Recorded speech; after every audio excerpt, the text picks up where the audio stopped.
여러분 안녕하세요. 2월이네 3월 13일 예배 시작하실 텐데요. 요새 코로나 확진자가 정말 주변에 확 늘어가고 있는 게 느껴지실 겁니다. 확실히 주변에도 혹은 우리 교회 가족 모임 내에서도 코로나 확진자가 너무 많이 나와서 지금 온라인으로 예배도 드리고 있겠지만, 그래도 지금 옆에 나와 있는 소중한 청년 친구들, 지체들이 너무나도 귀하잖아요. 그래서 양옆에 계신 분들과 인사 한 번씩 했으면 좋겠습니다. 안녕하세요. 안녕하세요. 와주셔서 감사합니다. 살아서 이게 볼 수 있게 해서 감사합니다. 그래서 저희 먼저 온 땅의 주인 찬양하실 텐데요. 저희가 지금 있는 땅이 저희 땅이 아니에요. 하나님이 저희를 살라고 주신 정말 은혜로 인한 땅임을 믿으면서, 우리의 행함이 아니라 하나님의 행하심을 믿으면서 저희 이 시간 찬양하셨으면 좋겠습니다.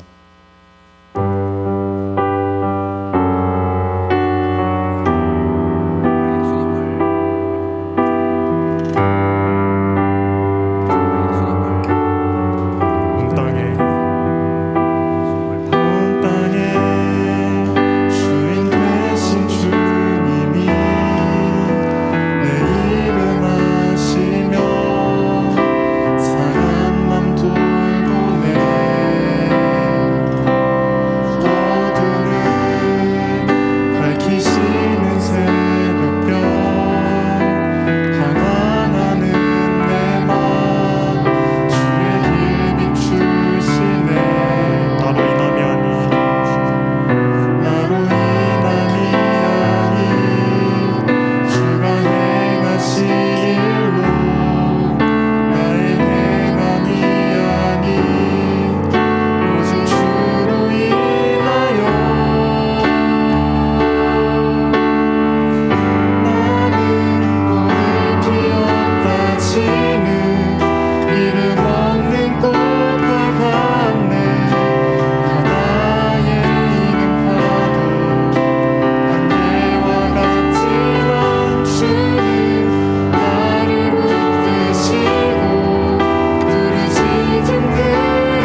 시간 모두 일어나셔서 찬양하셨으면 좋겠는데요.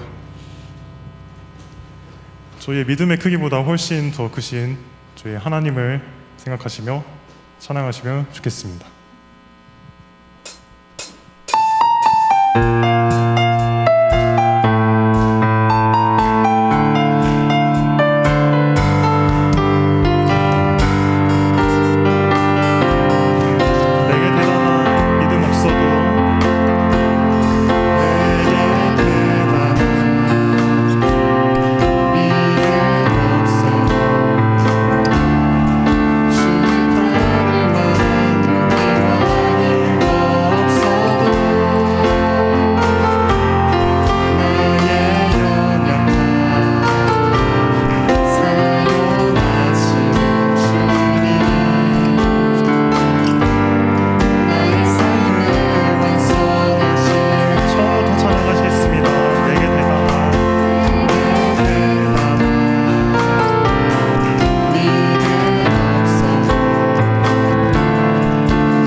나의 가장 낮은 마음 찬양 드리시겠습니다.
찬양하는 기쁨에 감사함을 전하니 만구원의 하나님 하셨네. 하나님께 영광의 박수 올리시겠습니다. 이 시간 앉아서 찬양하셨으면 좋겠는데요. 저희가 하나님을 믿는 마음으로 나아갈 때 저희가 높아지는 것이 아닌 오로지 하나님이 높아지는 방향으로 저희가 나아갔으면 좋겠습니다.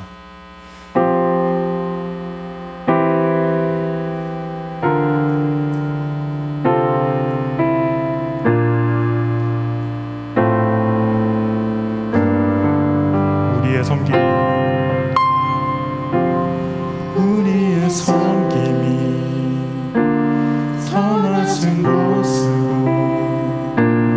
우리의 고백이 더 낮은 곳으로 쓰러져 있는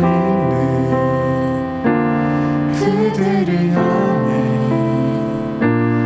당신이 그랬듯 더 낮은 곳으로 낮은 곳으로 우릴 초대하네. 함께하자고 말씀하시네. 우리도 예수 그 길을 따라 함께 가길 원하네.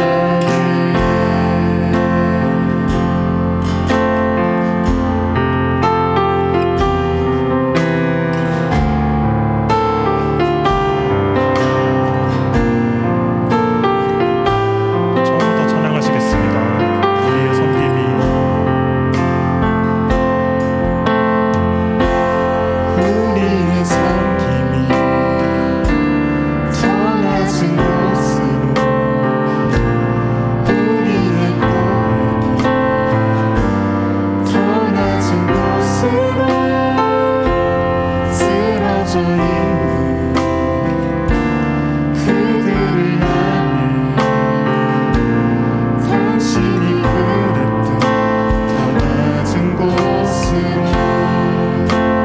낮은 곳으로 우릴 초대하네. 함께하자고 말씀하시네. 우리도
보면 저희가 높아지고 저희만 생각할 때가 많은데 저희를 지금까지 살게 하신 사랑의 하나님의 크나크시 은혜를 생각하면서 이 시간 기도하셨으면 좋겠습니다. 기도하시겠습니다.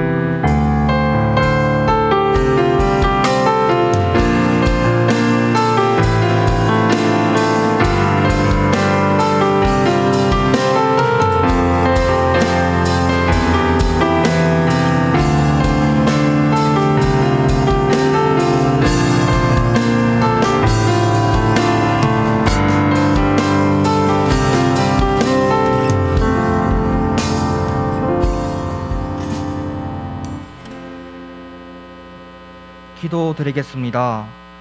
우리에게 새 출발을 허락하신 하나님 기도드립니다.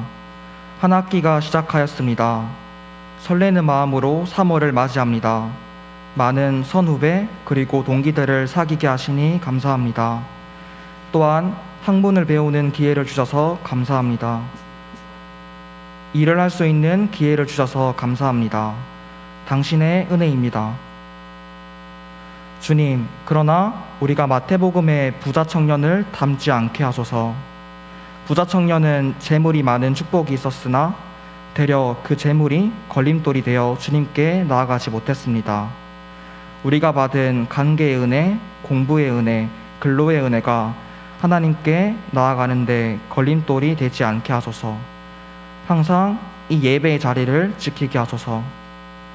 오늘 세계 곳곳에서 골림돌에 넘어지지 않고 예배의 자리를 지키는 자들이 있습니다.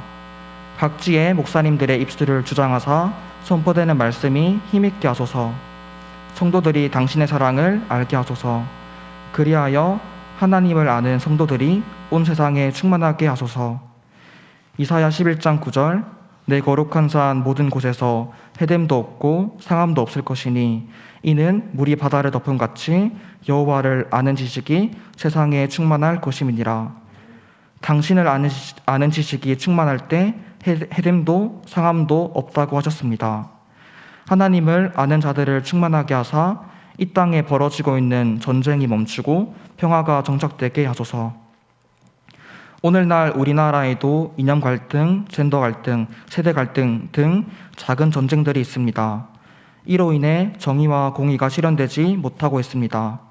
3월 9일 투표를 통해 당선인이 확정되었습니다. 새로운 정부를 통해 또 믿는 자들을 통해 우리나라에 정의가 물같이 공의가 마르지 않는 강같이 흐르게 하시옵소서. 사순절을 맞아 더욱더 감사한 그리고 가장 높은 곳에서 가장 낮은 곳으로 오신 우리 주 예수 그리스도의 이름으로 기도드립니다. 아멘.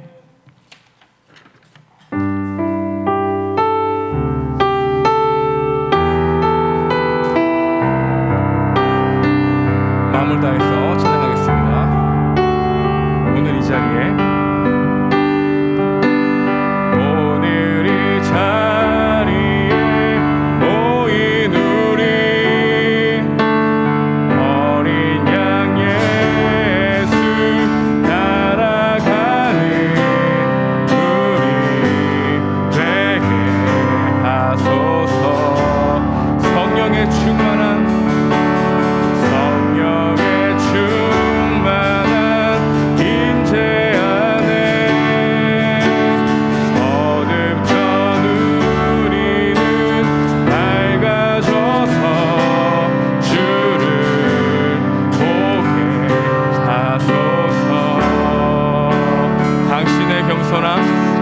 당신의 겸손함, 당신의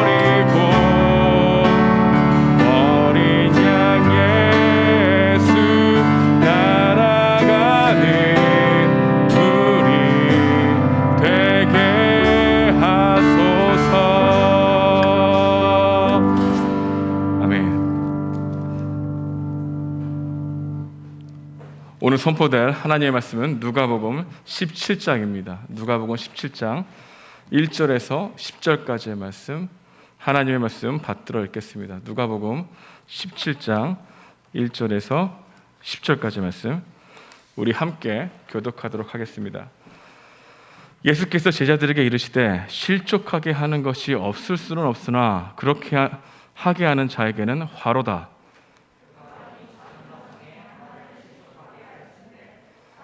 연자맷돌이 그 목에 매어 바다에 던지는 것이 나으니라. 너희는 스스로 조심하라. 만일 내 형제가 죄를 범하거든 경고하고 회개하거든 용서하라.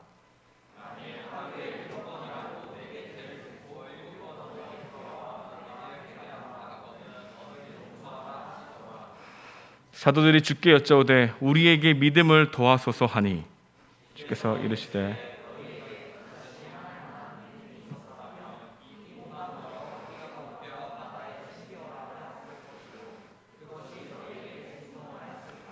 너희 중 누구에게 밭을 갈거나 양을 치거나 하는 종이 있어 밭에서 돌아오면 그더러 곧 와 앉아서 먹으라 말할 자가 있느냐?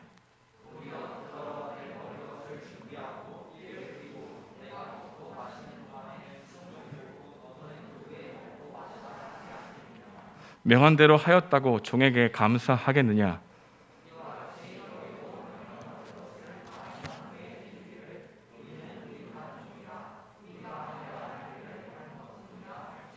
아멘. 좋습니다. 저를 봐주시면 되겠습니다. 교회에 와서 매주 말씀을 듣습니다. 다양한 성경 구절이 인용이 되고 다양한 책과 또한 말씀에 나오는 주석들이 여러분들에게 선포되고 있죠. 우리가 매주 교회에 나와서 들어야 될 메시지는 한 단어로 표현하자면 복음입니다. 복음이란 무엇일까요? 복음이란 예수님입니다. 여러분은 이 복음, 기쁜 소식, 예수님이 여러분들에게 기쁜 소식이 되었습니까?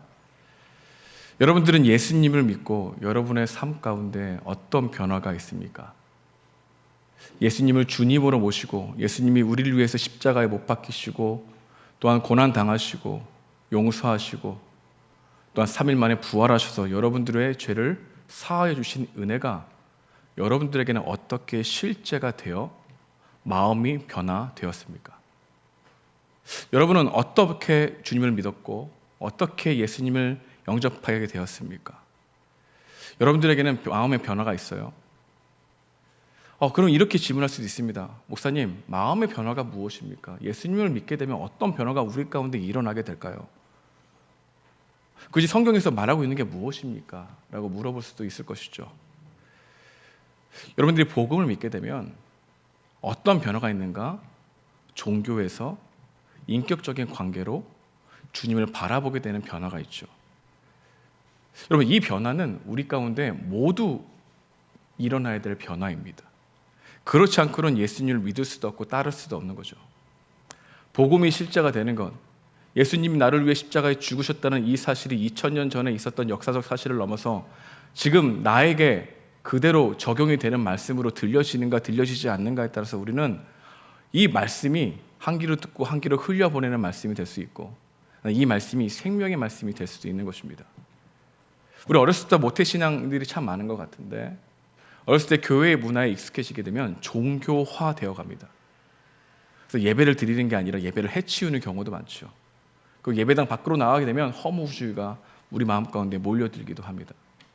내가 정말 예수님 믿는다고 고백했지만 그렇게 도덕적으로 완벽하지 못한 삶을 살아다 보면 나 정말 예수님 믿는 거 맞아? 라고 스스로 자책하기도 하고 스스로 패배감에 못 이겨 더 이상 신앙이라고 하는 것을 생각하지 않고 교회에 와서 그냥 왔다 갔다 친구들 좋고 좋은 의미를 찾으려고 애를 쓰는 사람들도 많이 있는 것이죠. 여러분들에게 예수님은 어떤 존재입니까? 여러분들에게 삶의 변화가 있습니까? 제 마음 가운데 중심 가운데 깊이 제가 매일매일 묵상하는 말씀이 있는데 그 말씀이 이겁니다. 나를 변화시키지 못하는 복음은 복음이 아니다. 여러분들이 복음을 믿고 그것이 기쁜 소식이 되지 않았다면 아직 우리는 종교화에 머물러 있는 거죠. 예수님을 인격적으로 만나서 그분을 따르는, 근데 그분의 말씀이 진짜 나에게 실제적으로 다가오지 않는다 할 수 있는 것입니다. 그럼 말씀을 적게 보겠죠. 말씀이 보이지 않을 겁니다. 듣는 것으로 족하죠. 지난 한 주간 여러분들은 하나님 말씀 가운데 얼마나 인격적으로 여러분의 믿음을 반응했습니까? 그렇지 않았을 거라 제가 생각합니다. 아니, 그럴 수도 있죠. 인격적으로 만났단 말이죠. 우리는 매주 복음에 노출되어야 합니다. 복음을 날마다 들어도 새롭게 다가와야 합니다. 왜냐하면 복음을 대하는 우리들의 마음이 언제나 가변적이기 때문입니다. 여러분, 그렇다면 예수님이 우리가 정말 믿게 되고 예수님을 믿게 되고 그분의 복음, 그 나를 위해 십자가에 죽으신 그 사랑을 나에게 하시는 말씀으로 들려지게 되면 어떠한 마음의 변화가 일어날까요? 전 여러분들에게 이 표를 보여주고 싶습니다. 우리 함께 보도록 할게요.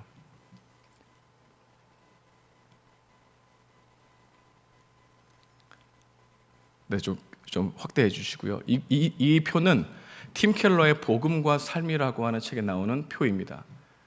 이 챕터의 제목은 어떻게 복음이 나의 마음을 변화시켰는가에 대한 이야기입니다. 전 여러분들에게 그동안 예수님을 믿지 않았던 이 종교인들, 교회 안에서 예배드리는 사람들은 순종하면 용납되어야 할 것이라는 생각을 하죠. 하나님의 사랑을 일으키기 위해서 예배를 드리는 겁니다. 내가 하나님께 예배를 드리지 않으면 하나님은 나를 덜 사랑할 것이라고 생각하는 것, 이게 종교입니다. 하지만 예수님이 나를 그 어떠한 자격으로 보는 게 아니라 자격 없는 나의 자격을 찾아주신 그리스도의 변함없는 사랑이라는 것을 알게 되면 우리는 예수님을 어떻게 믿게 되느냐? 용납되었으므로 순종하게 되는 역사가 일어나는 거죠. 신앙생활의 가장 중요한 것은 순서입니다. 행함이 믿음을 낳는 게 아니고 행함이 신앙을 낳는 게 아니라 오히려 주님의 사랑이 행함을 낳고 주님의 사랑이 실천을 낳고 주님의 사랑이 예배를 드리게 되는 반응이 된다는 것이죠. 그래서 여러분, 예수님을 주님으로 믿게 되면 마음의 동기가 달라집니다. 어떠한 동기요? 그동안은 두려움과 불안감에 기초한 동기부여였다면 이제는 주님이 나를 있는 그대로 받아들이신다는 이 사실이 믿어지게 되면 주님께 예배드리는 것이 기쁨으로 드릴 수 있죠. 주일을 한 번도 빠지지 않고 주일 성수를 했던 중고등학교 청년 사람들이 있다고 생각해 보십시다. 근데 시험을 보러 이제 주일날 국가시험이 있어서 보게 되는데 예배를 드리지 못했어요. 근데 마음에 불안한 거야.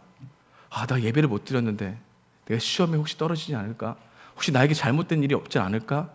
그런 생각이 자연스럽게 나오는 게 된다면 그런 종교화된 겁니까? 신앙적 생활입니까? 종교화되어 있는 거죠. 아직 내 마음의 변화가 안 된 겁니다. 주님께 순종하는 목적이 내가 주님께 이렇게 순종하면 나의 기도를 더 잘 들어주실 것이라고 하는 생각이 많다면 예수님을 인격적으로 만난 겁니까? 아니면 교회에서 들은 이야기를 학습한 것입니까? 학습되었다라고 말할 수 있습니다. 기도의 동기도 마찬가지입니다. 기도 생활이 주로 간구로 이어진다면 절실하게 필요할 때만 내가 하나님께 간구하는 것에만 머물러 있다면 종교화되어 있는 나입니까? 예수님을 인격적으로 만나는 나입니까? 종교화되어 있는 것이죠. 여러분, 복음은 성경을 해석하는 틀을 바꾸어 버립니다. 여러분들이 십자가에 죽으시고 부활하신 이 예수 그리스도의 복음이 단순히 2000년 전에 문자적으로 들려지는 것이 아니라 실제적으로 나의 죄를 사하셨다, 나에게 변함없이 아낌없이 사랑을 주셨다는 것으로 성령을 통해서 우리가 정말로 깨닫게 되어지면 이 편지가 사랑의 러브레터로 읽혀지게 됩니다. 근데 우리 주님은 약속하셨어요. 구하라, 찾으라, 두드리라. 성령을 약속하신 것은 하나님의 언약적 이야기입니다. 근데 우리는 하나님께서 구하고 찾고 두드리면 나에게 이런 복음의 은혜를 깨닫게 하신다는 이 약속의 메시지를 불신하기 때문에 주님을 찾지 않아요. 오히려 내가 그럼 무엇을 해야 되겠습니까? 라고 하는 자신의 구원을 이루고자 하는 노력과 열망이 더욱더 불타올라 내가 어찌 해야겠습니까? 라고 하는 이야기만 하게 되는 것이죠. 그렇지 않고 기도해 진부한 말씀이 들려지게 되면 기도 많이 해봤습니다 라고 하는 이야기로 나의 마음을 변명하는 경우가 많다는 것입니다. 여러분들 복음을 깨닫지 않고 오늘 본문을 읽게 되면은 오늘 본문은 단순하게 도덕적으로 들릴 겁니다. 어떻게 도덕적으로 들릴까요? 실족하게 하지 말라. 실족하게 하게 되면 너에게 큰 화가 있을 거야. 두려움과 불안함에 기초한 순종의 말씀이 될 겁니다. 하지만 복음을 듣게 되면은 또한 예수님의 사랑을 정말로 값없이 받아들이게 된 그 인격적인 만남이 우리 가운데 이루어진 사람들이 이 오늘 본문을 보게 되면은 이 본문은 단순히 내가 내 힘으로 이루어지는 게 아니라 그렇지, 난 용서로 잘 할 수 없는 존재지, 나는 실족하게 할 수밖에 없는 연약한 존재지, 내 말은 완전하지 않지, 나의 말은 사람들에게 정말 상처를 줄 수 있는 말을 할 수 있는 연약한 존재지. 아 그래, 이 말씀이 나에게 이루어지기 원합니다. 한번 노력해 보겠습니다. 성령께서 나의 마음 가운데 함께해 주옵소서. 나의 수고와 애씀의 완성이 예수님이십니다. 이 고백을 하게 된다는 거죠. 그래서 종교적인 형태에 띄어져 있는 우리 사람들의 관점으로 성경을 보게 되면 대부분 내가 스스로 적용하려고 합니다. 그래서 설교를 할 때 설교를 듣고 첫째, 내가 오늘 적용할 점, 둘째, 이렇게 적용해야지. 여러분, 그게 나쁘다는 게 아니라 그렇게만 하는 것은 오히려 나에게 더욱더 신앙생활의 인격적인 교제가 아닌, 하나님의 있는 그대로 나를 바라보시는 그 사랑이 아닌, 오히려 내가 하나님의 사랑을 나의 순종으로 일으켜 획득하려고 하는 변질된 모습으로 나갈 수 있다는 것, 이것을 자꾸 구별하고 이것을 계속해서 분별할 수 있게 여러분들이 말씀과 성경 공부와 독서 모임을 통해서 여러분들에게 노출시키는 것, 이게 우리 청년부에서 해야 될 사명, 목적, 그리고 비전이라 할 수 있는 것이죠. 오늘 여러분과 함께 누가복음을 지금 살펴보려고 합니다. 누가복음을 복음적으로 해석하는 것은 어떻게 하는 것일까? 오늘 저는 여러분과 함께 누가복음 17장의 이야기를 복음적 관점으로 해석해 보려고 합니다. 누가복음에는 예수님이 제자들에게 말씀하신 제자도를 자세히 설명해 주고 있습니다. 어떤 눈으로 역사를 봐야 하는지, 어떤 마음으로 사람을 대해야 하는지 세세하게 가르치셨습니다. 참된 행복이 무엇인지, 기도는 어떻게 해야 하는지, 종교적 위선과 어떻게 결별해야 하는지, 잃어버린 영혼의 회복을 위해 어떤 노력을 기울여야 하는지, 재물에 대해 의존해서 어떻게 벗어날 수 있는지, 정말 소중한 가르침이 누가복음에 담겨 있어요. 근데 이것을 종교적인 관점으로 보게 되면 언제나 그 주체는 나예요. 내가 무엇을 행해야지. 하지만 이 복음을, 이 사랑의 메시지를 우리가 들게 되면 먼저 우리는 적용하기보단 주님이 나에게 왜 이 말씀을 하셨을까? 이 말씀을 나를 사랑의 변함없는 하나님의 사랑 안에서 내가 이것을 어떻게 받아들여야 하는가를 복음의 관점으로 볼 수 있다는 것이죠. 오늘 본문에서는 제자로 이웃들과 관계를 맺으며 살아가려 할 때 관계 위험을 초래하는 장애물이 무엇인지, 어떻게 대비해야 하는지를 말하고 있습니다. 무엇이 관계를 위험하게 만들까요? 첫 번째로 예수님은 작은 자를 무시할 위험이 우리의 관계 속에 찾아올 수 있음을 알아야 한다라고 하는 얘기했죠. 아 그렇구나. 이것을 종교적으로 듣게 하면 작은 자를 무시할 위험이 있기 때문에 작은 자를 무시하지 말아야지라고 하는 것에 끝나는 게 종교적으로 적용하는 거죠. 하지만 복음적으로 적용하게 되면 그렇지. 나는 작은 자를 무시할 수밖에 없는 연약한 존재이지. 그럼에도 불구하고 나를 받아주신 하나님의 은혜와 사랑 안에서 이 말씀을 어떻게 받아들여야 될까를 생각하게 된다는 겁니다. 다르죠. 오늘 본문 1절을 함께 읽어보겠습니다. 시작. 예수께서 제자들에게 이르시되 실족하게 하는 것이 없을 수는 없으나 그렇게 하는 자에게는 화로다. 종교적으로 받아들이게 되면 화로다에 집중될 겁니다. 그리고 두려움과 그렇게 하지 않으면 안 된다라고 하는 도덕적인 기준에 눈이 뜨게 될 겁니다. 그래, 실족하지 않게 해야지 라고 하는 것으로 적용하는 것은 종교적으로 적용하는 것에 끝나는 것이죠. 먼저 우리 주님은 무엇을 받아들이게 되냐? 너 나 따라온다고? 제자로서 살아간다고? 하지만 너의 인생에도 제자로서 살아가더라도 타인을 실족시키는 일이 일어날 수 있어? 그거를 먼저 받아들여야 된다? 이 얘기를 하시는 거죠. 불완전한 죄인이야. 그게 바로 너의 인생의 불가피성이란다? 이 이야기를 먼저 받아들이게 한다는 것이죠. 실족이란 무엇입니까? 걸려 넘어지게 한다는 것이죠. 너 주님을 온전히 믿으려고 하더라도 너의 연약함은 사람을 걸려 넘어뜨리게 할 수 있어. 그게 바로 너야. 너는 더욱더 주님이 필요해. 이렇게 복음적으로 접근할 수 있게 된다는 것이죠.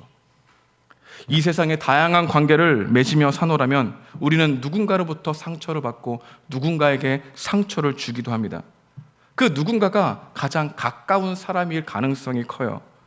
가장 기대는 사람에게 실망하고 가장 가까운 사람이 돌아서기도 하며 가장 믿었던 사람이 속이기도 하는 것입니다. 때론 내 말이 혹은 내 행동에 상처를 받았다고 하는 이들을 만날 때면 저도 마찬가지입니다. 깊은 당혹감을 느낍니다. 내 의도는 그렇지 아니했는데 왜 저 사람은 상처를 받을까? 그리고 상대방은 미리 상처를 받아서 쉽게 치유될 수 없는 상황에 이르렀습니다. 내 문제인가? 저 사람의 문제인가? 그런 것들만 몰입하게 되는 게 종교적으로 접근하는 것이죠. 하지만 복음적으로 느끼게 되면 그렇지, 사람은 상처를 받을 수 있지. 나도 내 말에 연약할 수 있지. 사람을 존재를 바라볼 수 있게 하는 것이 복음적으로 받아들이게 되는 거죠. 그렇다면 왜 우리는 남에게 상처를 줄까요? 왜 이런 오해들이 생겨날까요? 그 이유는 서로 입장이 다르기 때문입니다. 서로 입장이 다르면 오해와 상처가 가중되는 것이죠. 그리고 선 자리가 다르면 상황도 달리 보이는 법입니다. 갑의 자리에 서 있는 사람이 무심코 한 말을 의리 들었다면 치명적인 상처가 될 수 있을까요? 없을까요? 있지요. 선 자리가 다르기 때문입니다. 아이들이 재미삼아 던지는 돌이 개구리에게는 죽음의 위협을 처할 수 있게 하는 상황도 마찬가지의 예화일 수 있습니다. 그렇게 힘이 있는 사람일수록 무엇을 조심해야 될까요? 언행을 조심해야죠. 이걸 종교적으로 적용하게 되면 그래, 언행 조심해야지 이렇게 끝났는데, 복음적으로 우리가 분명히 알게 되게 되면 언행을 조심할 수 있는 나의 의지가 있는가? 없다면 나는 왜 이렇게 함부로 얘기하는 걸까? 이 함부로 얘기하는 것은 하나님을 의지하지 않고 내가 스스로 있는 교만함이 있지 않은가? 내 마음에 일어나는 감정을 더욱더 고민하게 되는 거예요. 왜? 주님과 인격적으로 관계를 맺으려고 하니까.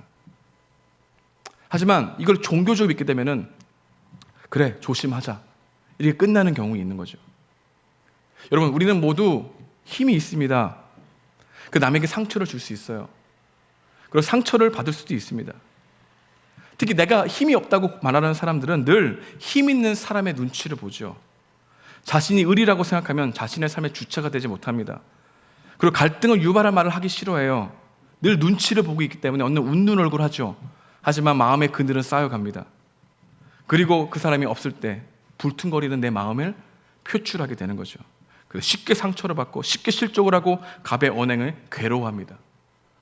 복음적으로 받아들이게 되면 그 영혼이 주님이 필요하다는 모습으로 바라보게 되지만, 그렇지 않고서는 그 사람은 비판하고 비난하고 어떻게 저런 사람이 있을 수 있어, 나는 그렇지 않아 라고 생각하는 적용에 머물게 되는 것이죠. 예수님은 제자들에게 늘 자신보다 약한 자들의 입장에 서는 연습을 요청하십니다. 우리가 종교적으로 받아들이게 되면은 그래, 나는 저 사람에게 저 입장에 서려고 노력해야지 라고 생각만 하고 끝날 수 있지만, 복음적으로 들리기 시작하면은 나를 주님이 입장에서 보셨던 그 은혜를 기억하며 상대방을 주님이 나를 보셨던 것처럼 바라보게 되는 은혜가 있는 것이죠. 같을까요? 다를까요? 다르다는 것입니다. 여러분, 복음을 알게 되면 나에게는 지혜가 될 수 있지만 남에게는 악과 고난이 될 수 있다는 것을 언제나 인정하는 것에서 이 도덕적인 행함과 규칙들을 받아들이게 됩니다. 그렇지 않고서는 내가 한번 그 입장에 섰다는 것을 절대화시켜서 나는 이렇게 상대방을 배려하고 있어라고 하는 생각에 머물게 되는 경우도 많다는 것이죠. 우리는 늘 나의 언행이 남들에게 고통이 줄 수 있다는 것을 생각해야 합니다. 우리는 작은 자를 실족시킬 위험성이 있는 존재라는 걸 받아들이는 것, 나라는 존재를 주님 앞에서 볼 수 있는 그런 관점이라는 것이죠. 여러분, 여러분의 옆에 있는 사람들, 그 사람들의 입장에 서서 생각하기를 즐겨하십시오. 그래야 작은 자를 넘어뜨리지 않을 수 있습니다. 하지만 그것으로는 우리의 노력으로는 부족합니다. 그래, 늘 예수님이 우리 입장에 서서 생각하셨다는 이 사실이 여러분들에게 근거가 되어서 여러분들이 옆에 바라보는 사람을 예수님이 나를 바라보셨던 것처럼 바라볼 수 있는 은혜가 있길 소망합니다. 그래야 복음을 제대로, 말씀을 제대로 보는 것이라 할 수 있는 것이죠. 두 번째로 제자들이 이웃들과 함께 살아갈 때 관계 위험을 초래하는 장애물이 무엇일까요? 그건 바로 용서를 거부하는 위험입니다. 우리 함께 본문 3절을 함께 읽어보도록 하겠습니다. 시작. 너희는 스스로 조심하라. 만일 내 형제가 죄를 범하거든 경고하고 회개하거든 용서하라. 종교적으로 받아들이게 되면 형제가 죄를 범하였을 때 판단이 먼저 올까요? 아니면 국률한 마음이 먼저 올까요? 국률한 마음보다 판단이 먼저 올 겁니다. 판단을 하는 즉시 그는 나보다 못한 사람이 되는 겁니다. 오히려 적대의 담벼락이 세워지는 것이죠. 하지만 복음적으로 바라보기 시작하면 저 사람의 행동을 왜 그렇게 했을까? 혹시 어떠한 육의 반응일까? 혹시 그 삶의 배경 가운데 상처가 있진 않을까? 생각을 하게 된다는 겁니다. 여러분, 같은 생각도 이렇게 복음적인 것과 종교적인 것은 다른 결과를 낳게 된다는 것이죠. 예수님은 제자들에게 용서에 관한 말씀하셨습니다. 여러분들이 용서에 관한 말씀을 어떻게 듣는가에 따라서 복음 중심적으로 내가 생각하고 있는지 아니면 종교 중심적으로 생각하고 있는지가 달라질 것이라는 것이죠. 여러분, 여러분들에게 갈등이 있습니까? 없습니까? 있죠. 용서를 구해야 될 사람이 있습니까? 없습니까? 있을 수 있습니다. 용서를 하지 못하는 사람들도 있을 수 있어요. 하지만 이 용서를 어떻게 하는가 보게 되면은 내가 지금 종교적인 사람인지 복음을 듣는 사람인지가 분명하고 선명하게 드러나게 되는 것입니다. 여러분, 잘못된 일을 눈 감는 것 옳은 일일까요? 옳지 않은 일일까요? 옳지 않지요. 하지만 우리는 어떻게 얘기합니까? 그 형제에게 그냥 얘기하지 않습니다. 남 일이라고처럼 생각합니다. 그 사람 일이지. 그 사람이 그런 결과를 맞으면 되지 라는 생각으로 끝나죠. 근데 복음적으로 듣게 되면은 그 형제에게 다가가려고 합니다. 하지만 그 충고도 그 사람의 마음을 상처 줄 수 있는 칼의 언어로 사용하지 않아요. 오히려 그가 정말 잘 알아들을 수 있도록 사랑의 메시지를 함께 전합니다. 하지만 종교적인 것은 언제나 판단과 정죄가 먼저 가요. 그리고 그 판단과 정죄를 나에게는 돌리지 않습니다. 내가 똑같은 일을 하게 되면은 언제나 내로남불이 돼요. 여러분, 사람을 꾸짖거나 충고를 해야겠다는 생각이 들면 먼저 그를 감정적으로 용납하고 사랑할 때까지 기다려야 합니다. 근데 기다리게 되는 거예요. 복음을 알게 되면. 그리고 우리가 서로 연약하기 때문에 지금 말하게 되면 서로가 더욱더 상처를 줄 수 있다는 걸 알게 돼요. 인간이 얼마나 연약한지를 깊이 깨닫게 되니까 용서를 제대로 해야 하고 용서를 구해야 되는 것에 대해서 민감하게 반응하게 됩니다. 누구처럼? 예수님이 십자가를 지시는 그 과정을 세세하게 하셨던 것처럼.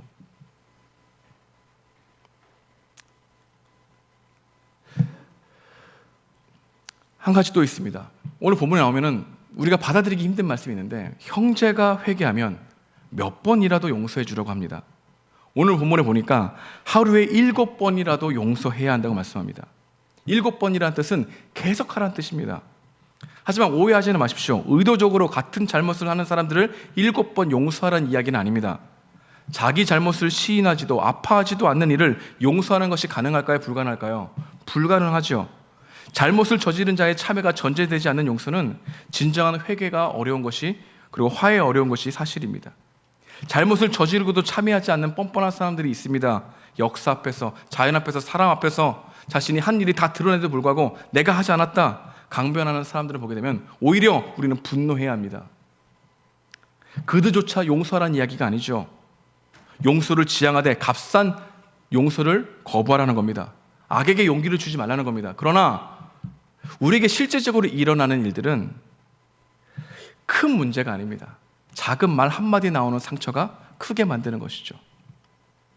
일상 속에서 주고받는 이 작은 상처가 어두운 그림자를 만들어낸다는 것을 알게 되면 우리는 남에게 용서를 구하거나 용서를 빌어야 될 일이 있으면 먼저 자신의 이 죄부터 괴로워하게 되는 거예요. 아, 용서가 쉽지 않구나. 하지만 그래도 주님이 나를 용서하셨던 것처럼 용서가 무엇인지를 더욱더 내 삶에 나를 비추어 봐야지 라고 하는 노력을 하기 시작한다는 거예요. 그렇지 않고 종교적인 사람은 나를 위해서 용서합니다. 아, 저 사람과 지금 관계를 맺는 게 중요해. 내가 이 공동체에서 어떤 일을 하려면은 저의 도움이 필요해. 그래서 손을 잡는 거죠.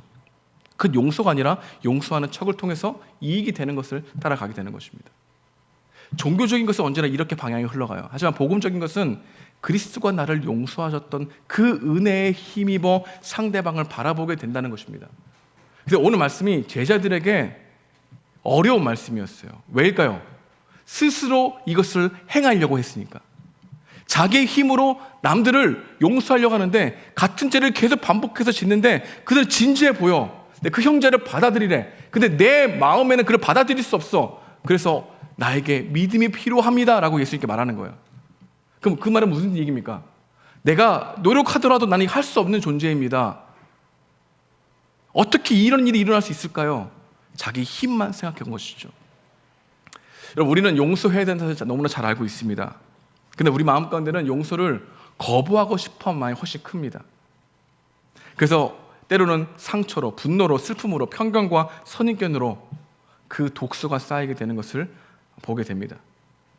근데 우리가 용서를 생각할 때 남을 정말 용서하는 것은 어렵지만 용서하지 아니하면 나를 점점 망가뜨리는 길이라는 것을 성경을 통해서 알게 되는 거예요. 용서가 힘들 때 나를 용서하신 예수님을 깊이 묵상하는 게 복음적으로 바라보는 겁니다. 용서받지 않고 용서할 수 있을까요? 여러분, 사랑받지 않고 사랑할 수 있을까요? 없다는 것입니다. 무엇이건 내가 남들에게 줄 수 있는 것은 먼저 받은 것들이라는 것을 기억하라는 것이죠.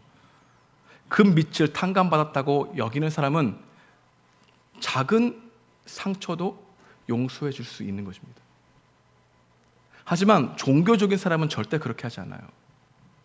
오히려 그가 나에게 다가올 때까지 철저하게 장벽을 쌓습니다. 복음적일까요? 종교적일까요? 종교적인 것이죠. 예수님의 용서를 깊이 묵상하지 않고서 그 누구도 용서할 수 없습니다. 근데 이 말이 제자들에게 걸려 넘어지게 하는 말이었어요. 왜? 예수님을 복음적으로 바라보지 못했으니까. 자신이 스스로 해야 될 일들로만 여기고 있었으니까. 여러분, 십자가를 알게 되면 십자가는 고난의 영광이 아니라 용서의 영광이라는 것을 깨닫게 됩니다. 그러면 그동안 용서하지 못했던 내 부모님을 용서할 수 있고요. 그동안 나에게 상처 주어서 내가 다가가지 않았던 그를 향한 복음이 필요한 존재로 바라볼 수 있고요. 사람들에게 거리감을, 적대의 담벼락을 허물 수 있게 되는 거예요. 그게 교회의 능력이에요. 그게 복음의 능력이에요. 근데 종교적인 현상만 보게 되면 우리는 알아요. 용서해야 된다는 걸. 근데 진정으로 용서의 방향성으로 그 과정으로 걸어가지 않으려고 합니다. 오히려 못한다고 얘기합니다. 그걸 또 합리화합니다. 나에게 힘이 없다는 것으로만 끝납니다. 주님이 나에게 힘 주실 것이라는 것, 나를 용서했다는 것처럼 힘 주실 거라는 것을 믿지 못하는 것이죠. 그래서 세 번째로 관계의 장애물이 무엇일까요? 불신의 위험이라고 오늘 이야기하고 있는 겁니다. 우리 5절과 6절 함께 읽어보겠습니다. 시작. 사도들이 주께 여짜오되 우리에게 믿음을 더하소서 하니 주께서 이르시되 너에게 겨자씨 하나일 만한 믿음이 있었더라면 이 뽕나무더러 뿌리가 뽑혀 바다에 심기어라 하였을 것이요 그것이 너에게 순종하였으리라. 제자들은 예수님의 가르침을 들었을 때 자신에게 믿음이 필요하다고 느꼈습니다. 실족시키지 않는 것이나 죄를 꾸짖는 것이나 회개한 사람을 계속해서 용서하는 일이 쉽지 않다는 것을 알았기 때문입니다. 하지만 예수님은 겨자씨만한 작은 믿음이라도 큰 권능을 발휘할 수 있다는 것을 말한 것이죠. 예수님은 믿음이 커야만 용서할 수 있는 것이 아니며 지극히 작은 믿음이라도 그 믿음이 참되다면 얼마든지 용기를 내고 용서할 수 있다는 메시지를 던져준 겁니다. 중요한 것은 내 스스로의 믿음의 크기에 따라서 용서를 할 수 있는 힘이 정해지는 게 아니라 나를 용서하셨던 그분의 사랑의 크기 때문에 주님이 나를 사랑하시는 그 믿음과 사랑의 크기로 상대방에게 걸어갈 수 있는 용기를 얻게 된다는 것이죠. 그게 차이예요. 이것이 중요합니다. 나를 붙들고 계시는 하나님의 신실하신 사랑을 더욱더 느끼게 되면은 내 힘으로 안 되는 거 압니다. 그럼에도 불구하고 걸어가 보겠습니다. 왜냐하면 나를 붙드시는 하나님의 사랑의 크기가 나보다 훨씬 크다는 것을 알기 때문입니다. 이렇게 고백하고 걸어간다는 것이죠. 이게 복음의 능력이에요. 하지만 종교의 능력은 어떻게 됩니까? 그래, 믿음으로 한번 해보자. 용서했어. 내 안에 자긍심이 올라오기 시작합니다. 내가 용서했다는 것이 저보다 내가 나은 존재로 생각되어집니다. 내가 너보다 괜찮은 존재야. 그런 생각이 내 마음에서 스멀스멀 올라오게 됩니다. 그것으로 용서했다고 생각하는 착각이 있죠. 그래서 용서한 게 아니에요. 복음을 모르는 거예요. 이 말씀을 주님이 우리를 사랑하신 관점으로 보지 못하는 겁니다. 여러분들은 종교적으로 해석하고 있습니까? 복음으로 해석하고 있습니까? 여러분이 정말 마음이 변화되어 내가 하나님의 사랑을 일으키려고 하는 게 아니라 하나님의 극진하신 나를 향한 사랑이 여러분들에게 행할 수 있는 용기를 주고 있습니까? 이 차이가 엄청난 차이라는 거예요. 이 차이가 넓은 길과 좁은 길이라는 겁니다. 이 차이가 의인의 길이고 악인의 길이라는 겁니다. 이 차이가 예수님을 만난 생명의 길이고 그렇지 않은 종교의 길이 될 수 있다는 것이죠. 우리는 주님이 나를 도와주신다를 믿지 아니하려고 하는 불신이 있습니다. 그 불신 뒤에는 나의 힘으로 해보려고 하는 내가 괜찮은 사람이다, 나는 그런 힘이 있다고 여기고 있는 교만함이 있는 거죠. 그게 죄라고 얘기하는 겁니다. 내가 할 수 없으면 많은 문제들 앞에서 아무것도 할 수 없다는 생각에 사로잡혀 용서하려고 하는 노력도 안 하게 되는 것이죠. 하지만 예수님을 믿고 예수님을 주님으로 모시게 된 사람들은 나의 가능성이 아니라 하나님의 가능성을 더 신뢰하게 되는 마음의 변화가 일어났다는 거예요. 여러분, 여러분의 가능성을 믿습니까? 하나님이 여러분을 변화시키시는 그 능력을 더 믿고 있습니까? 그 차이가 이 복음을 해석하는 차이를 불러일으킨다는 것입니다. 우리는 기억해야 합니다. 우리가 하나님을 믿고 순종하는 이유는 하나님의 말씀이 다 이해돼서가 아니라 말씀하시는 분이 하나님이기 때문에 기꺼이 믿고 순종하게 되는 마음의 변화가 일어난 존재라는 사실을. 우리는 큰 믿음, 작은 믿음, 나 믿음이 없는 것 같습니다, 나의 믿음의 크기를 이야기하기 원하지만 나를 구원하신 그 하나님의 사랑의 크기를 알게 되면 나의 믿음이 아니라 그분이 나를 사랑하신 크기에 비추어 나의 문제들을 바라보게 되는 것, 이게 복음을 아는 사람들의 특징이라 말하고 있는 것이죠. 그래서 오늘 제자들이 이러한 용서에 관한 이야기를 듣고, 아 그래, 내 옆에 아무개 베드로에게는 요한과 야고보, 그들이 너무 욱하는 성질이 있기 때문에 나에게도 상처를 줬지, 그들을 용서해야 되겠다, 내가 용서해야지. 그래서 용서했습니다. 근데 그 마음가운데 자긍심이 올라와, 그래 역시 나는 수제자야, 역시 나는 예수님의 우편에 앉을 수 있는 자격이 있어 라고 생각할 것을 미리 하셔서 오늘 말씀에 결론적으로 10절에서 이렇게 말씀하십니다. 함께 읽어볼까요? 10절입니다. 시작. 이와 같이 너희도 명령받은 것을 대행한 후에 이르기를 우리는 무익한 종이라 우리가 하여야 할 일을 한 것뿐이라 하셨다. 왜 이 말씀을 결론을 맺었을까요? 너 용서해봐. 그래 잘했어. 근데 그 안에서 자긍심과 공로와 또한 내가 자격이 있다고 생각하는 마음들이 올라올 거야. 너 선한 일을 하는 거 좋아하지? 뿌듯하지? 주님이 나를 기뻐하실 거라고 생각을 하지? 그리고 그 근거로 주님 앞에 쓰려고 하지? 하지만 복음을 깨닫게 된 사람들은 그 근거로 주님 앞에 쓰지 않아. 마땅히 해야 할 일을 했을 뿐이다라고 얘기를 해. 왜 그럴까요? 주님이 나에게 하신, 받아들이시고 부르신 그 은혜가 너무 크기에 제가 할 일을 한 것뿐입니다. 예배를 드리는 것도 주님이 나를 사랑하시고 구원하신 은혜가 커서 내가 예배를 드리는 것은 그냥 내가 하고 싶어 자발적으로 한 것입니다. 그거면 족합니다. 주님, 저에게 아무것도 해주지 않아도 됩니다.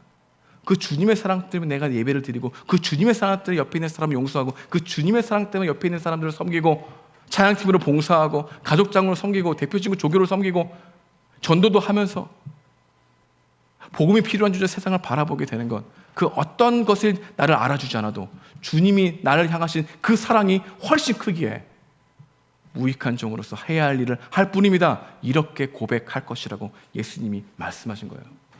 근데 제자들이 이것을 이해했을까 몰랐을까요? 이해를 못했다는 거죠. 오히려 누구의 힘으로 하려고 했을까요? 아, 그렇지, 좋은 말씀이지. 나도 이런 유토피아, 나도 이런 비전을 가지고 한번 꿈꿔보자. 용서하자. 우리도 같이 스스로 나의 힘으로 한번 하나 돼 보자. 그래서 아나니와 삽비라 같은 경우에는 자신의 밭을 팔아 사도들의 발 앞에 뒀는데, 그 발 앞에 두는 마음이 주님을 향한 마음이 아니기 때문에 그 파는 것의 일부분이라도 가지고 싶어하는 욕심이 그가 생기자 일부를 빼놓고 모든 걸 드렸다고 하는 거짓말로, 위선으로 드리게 되는 것이죠. 그 우리 가운데 많을까요, 적을까요? 너무 많아요. 그래서 복음을 듣지 못하는 이유는 복음이 능력이 아니라서가 아니라, 복음의 능력이 하시겠다는 주님의 약속이 불완전해서가 아니라, 그것을 대하는 우리들의 마음과 태도가 스스로 기브앤테이크를 너무 좋아해요. 스스로 능력으로 내가 주님을 믿고 싶어하는 이런 갈망이 커. 나는 괜찮은 존재가 돼야 돼. 그게 여러분들에게 주가 됐기 때문에 그래요. 이게 해결되지 않는 이상 주님을 모실 수가 없어요. 우리는 종교적으로 해석하기 원합니까? 복음적으로 바라보기를 원합니까? 생각해 볼 수 있는 은혜가 있길 소망합니다. 말씀을 정리하기 원합니다. 하나님은 어떤 분이실까요? 복음을 정말 깨달아 이웃을 지극히 사랑하는 섬김이 반응이 되기를 원하시는 하나님이십니다. 복음을 정말 깨달아 지극히 작은 자를 향한 나의 사랑이 그분의 사랑으로부터 나온 용기, 그분의 사랑의 크기가, 그분의 사랑의 능력이 나보다 훨씬 크기에 그분이 도와주실 통로가 내가 될 수 있다고 하는 이 마음으로 나아가게 되는 것이죠. 우리는 어떤 존재입니까? 그리스도가 우리를 향하신 사랑과 그 용서의 경험이 이웃을 향한 용서와 사랑의 근거가 되는 존재입니다. 우리의 결심과 다짐으로 사랑과 용서를 실천할 수 없습니다. 지속적으로 용서를 받아야 진정한 회개에 이를 수 있는 것처럼 그리스도의 포기하지 않는 사랑과 용서를 사순절 기간 동안에 충분히 나에게 하시는 사랑으로 들려줘야 용서할 수 있는 용기와 사랑의 실천을 걸어갈 수 있다는 겁니다. 그렇지 않고서는 여러분들은 오늘 말씀을 듣는 것이 종교적으로 들으면 이 말씀을 실천하지 않는 이상 여러분의 마음은 더욱 완악해질 거예요. 나는 말씀을 실천하려고 말씀을 들으려고 하는 게 아니라 예배를 드려야 하기 때문에 말씀을 듣는 그런 종교화에 머물게 된다는 것이죠. 말씀을 적용하기 원합니다. 우리에게 주신 말씀은 무엇일까요? 예수님의 사랑, 그 십자가의 은혜가 무엇인지를 다시 이 사순절 기간 동안 깊게 묵상해 보십시오. 구하고 찾고 두드리십시오. 이것은 하나님의 약속입니다. 성령께서 여러분의 마음을 변화시켜 여러분의 어두운 눈을 깨우셔서 그리스도의 사랑에 필요한 존재임을 처절하게 알게 하실 겁니다. 이것은 우리에게 모두 이루어지겠다는 약속입니다. 단 우리가 그 약속을 믿음으로 바라보느냐, 아니면 의심하고 불신으로 내 힘으로 해보려고 하는 노력에 함몰되어 있는 자라서 여러분이 더욱더 종교인이 되는가, 더욱더 주님을 인격적으로 만나는 사람이 되는가에 구별이 일어나게 된다는 것이죠. 여러분은 예수님을 진정으로 따르려고 하는 연약한 죄인입니까? 아니면 여러분들의 스스로 구원을 이루려고 하는 멋진 제자가 되고 싶어하는 마음이 있습니까? 기도하겠습니다.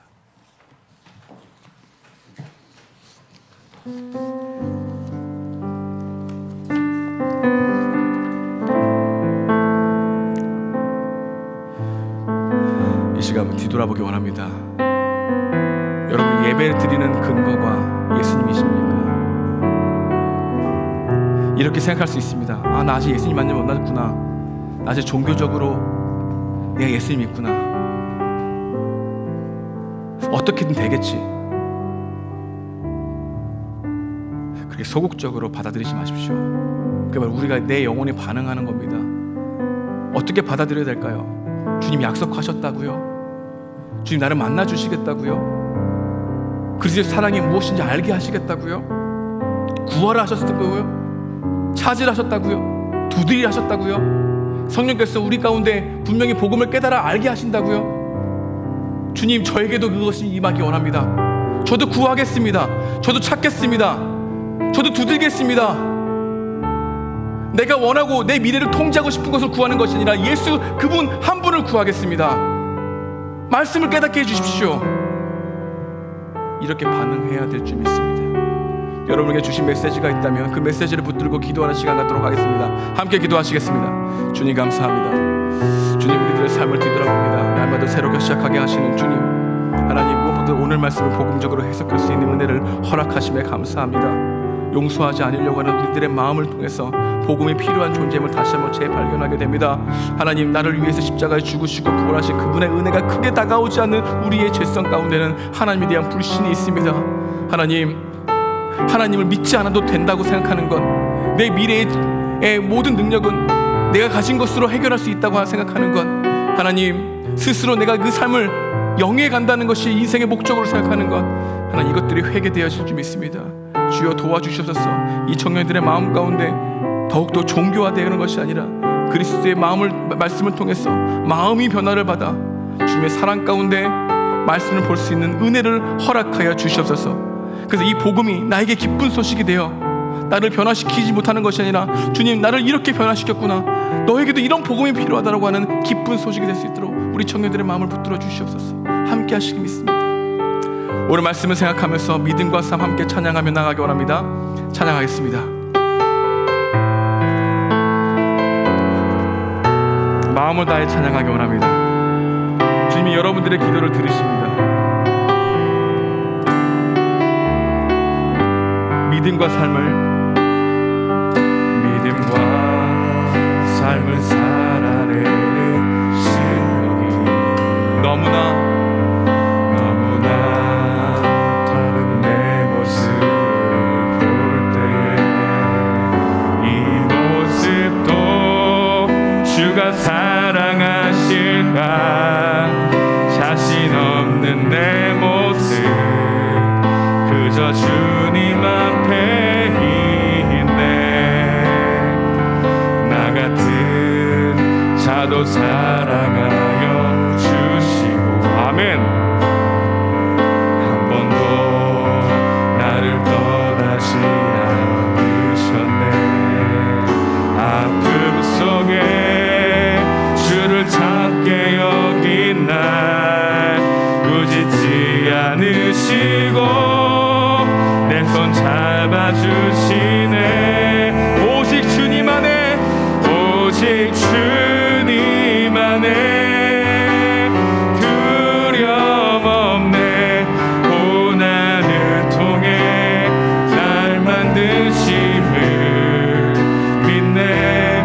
주님만이 내 모든 것 되시네. 주의 강한 손 날 붙드시네. 오직 주님만이, 오직 주님 안에 소망이 있네. 내 삶을 통해 영광 받으실 주님만이 내 모든 것 되시네. 주의 선하심 나 노래하네. 다시 한번 찬양하기 원합니다. 다 일어나서 찬양하겠습니다. 믿음과 삶을 살아내는 실력이 너무나 다른 내 진지하게 주님을 찬양하며 나아가기 원합니다. 믿음으로 찬양하십시오. 이 모습도 주가 사랑하실까, 자신 없는 내 모습 그저 주님 앞에 있네. 나 같은 자도 사랑하여 주시고 한 번도 나를 떠나지 않으셨네. 아픔 속에 주를 찾게 여긴 날 꾸짖지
손을 얹어주시면 제가 여러분들을 위해서 기도하기 원합니다.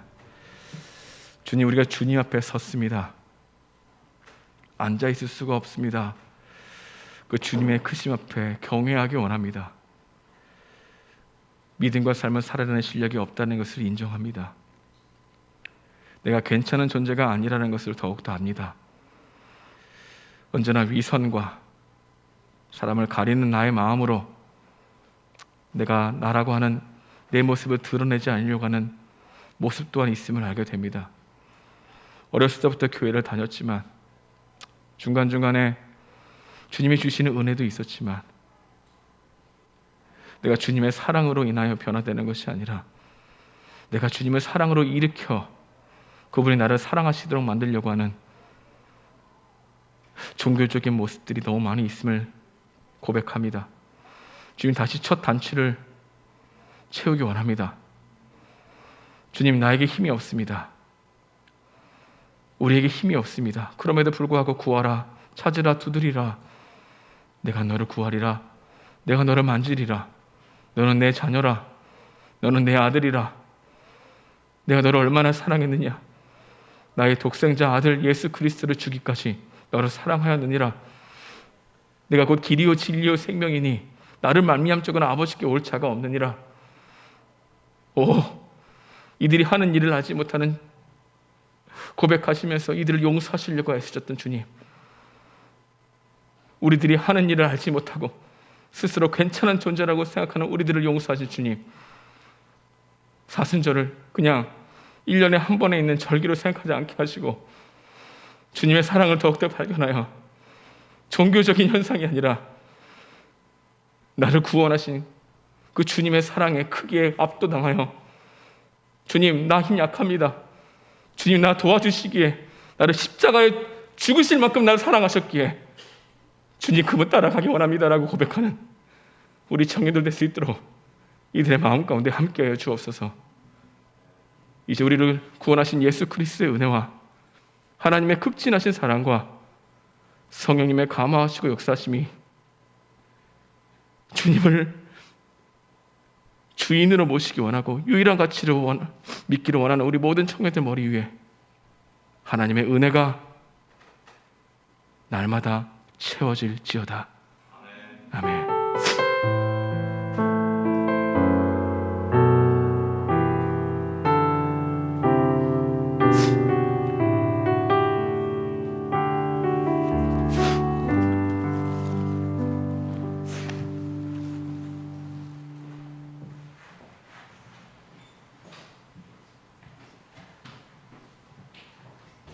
네, 여러분 안녕하세요. 네, 한 주간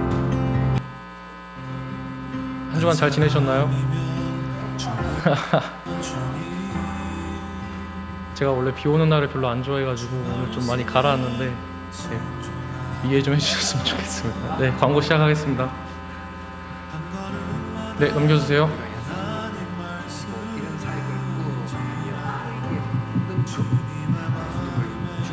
네, 새로 오신 분들 모두 환영하고요. 네, 목사님 찾아가시면 되고 오늘 또 인터넷으로 또 온라인으로 오신 분들은 목사님께 전화하시면 될 것 같습니다. 네, 다음이요. 오늘도 가족 모임이 있습니다. 오늘 가족 모임 장소 띄워주시겠어요? 네, 오늘 장소는 이렇게 되고 오늘 가족 모임 끝나고 네, 다음 넘겨주세요. 네, 오늘 가족 모임 끝나고 5시 반에 5층에서 저희 운영위가 있거든요. 오늘 참석해 주셔야 되는 분들 늦지 말고 오시면 좋겠고 늦으시는 분들, 못 오시는 분들은 대표진에게 미리 연락을 해주시면 좋을 것 같습니다. 네, 저희 마치도록 하겠습니다. 인사하고 마치도록 하겠습니다. 네, 다음 주에 만나요. 안녕.